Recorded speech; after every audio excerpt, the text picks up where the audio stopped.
Kaap Klassiek Chardonnay Brut uit die skilderagtige Devon Vallei buite Stellenbosch met sy fyn ligte borrels en geure van groen appel en suurlemoen maak van enige funksie 'n stylvolle geleentheid.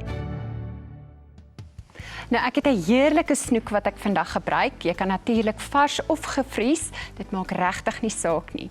Nou, jy plaas dit net op die foelie op 'n bakplaat. Dit help natuurlik net met die skoonmaak van die pan dat die foelie onder is.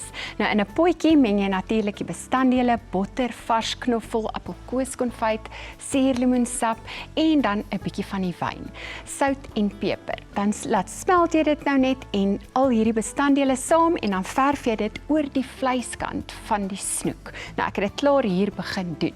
Nou gaan hierdie snoek dan nou oontoe op 180 grade vir so, ek sal sê dit hang nou af hoe dik of hoe groot hy is, maar ek sal sê so 20 minute, 25 minute behoort genoeg te wees.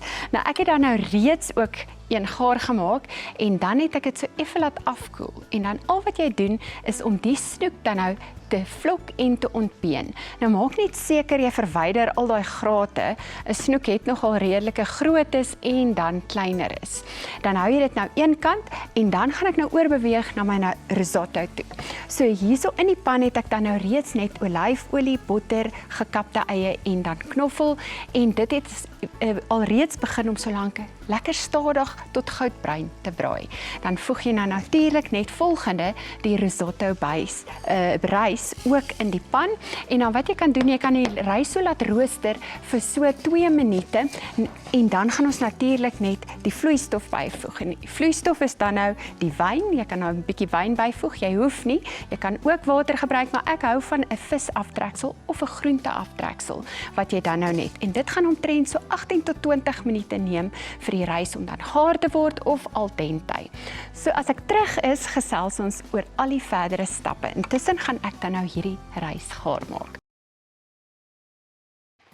Nou die risotto is gaar en nou voeg ek net die gerasperde parmesankaas en die ander helfte van daai botter by en dan roer ek dit goed deur. Nou as jy sien die risotto is 'n bietjie styf, kan jy natuurlik net so 'n bietjie ekstra aftreksel bysit of nog beter 'n bietjie room. Nou die gevlokte snoek kan jy nou ook byvoeg en dan roer jy dit goed deur. Jy kan so 'n paar stukkies ekstra eenkant hou net vir garnering bo-op en dat jou gaste natuurlik kan sien wat hulle eet.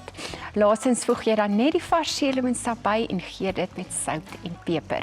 Nou ek gaan ook bietjie vars spriet-eie bysit net vir daai ekstra geur en tekstuur en dan natuurlik 'n bietjie kleur. Nou kom ek doen gou daai laaste paar stappe. So ek dink myne is redelik, hy is bietjie styf, maar ek gaan hom dalk nou bietjie toer met room. So daai botter sit ons dan nou in. En jy kan nou so 'n heel stuk parmesan vat en hom rasper en dit dan byvoeg. Ek het sommer hierdie fyner parmesan wat ek dan nou hier bygooi. En dit gee net daai lekker romerigheid ook en dan nou so lekker neuterige smaak aan die risotto. So dit roer jy nou so goed deur. Laat hy lekker smelt en dan kan jy dit natuurlik, ek dink ek gaan net eers so bietjies byvoeg. En julle weet ek is altyd versigtig om hierdie op kamera te doen. Daar's altyd 'n glipsie wat deur gebeur. OK, dan kan jy hom so lekker deur. Ek gaan verseker 'n bietjie room of bietjie aftreksel by is en dan sout en peper natuurlik. Nou as ek terug is, dien ons op. Nou jou risotto kan vir so 'n minuut rus terwyl jy die op 10 borde gereed kry, maar onthou die gereg is een wat jy eintlik dadelik moet bedien. Nadat dit gaar gemaak is dit die beste resultaat wat jy gaan kry. Nou vir garnering gebruik ek ekstra snoek wat ek eenkant gehou het of hierdie een wat ek nou hier voor my in die oond gehad het, gekapte petersilie of spriet-eie en jy kan ook 'n groenteskillertjie gebruik en so 'n paar skaafsels parmesankaas dan nou bo-op sit. Maar kom ek wys vir jou 'n bakkie, ek het al 'n paar van hulle hier begin. So hierso is my risotto, jy kan sien hy is lekker stewig, maar hy is lekker romerig en ek het aan hom geproe, hy's baie lekker. So nou skep jy net so 2 lekker groot skeppe binne in die bord.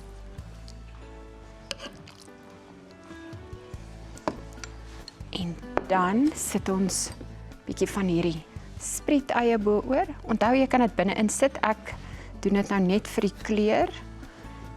Bietjie petersilie En dan hierso kan ons nou sommer so van die heel stukkie snoek hier af van die velletjie haal, maak dit seker die onderste deeltjie is af en hom sit jy nou sommer so bo op.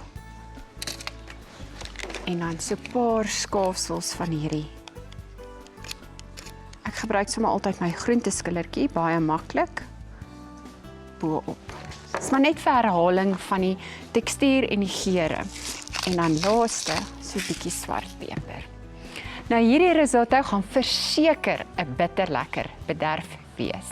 Nou die resep is op ons webblad beskikbaar. Geniet jou naweek en onthou, ons 25 jaar tydskrif is steeds beskikbaar op die webblad om gratis af te laai. So gaan kyk gerus.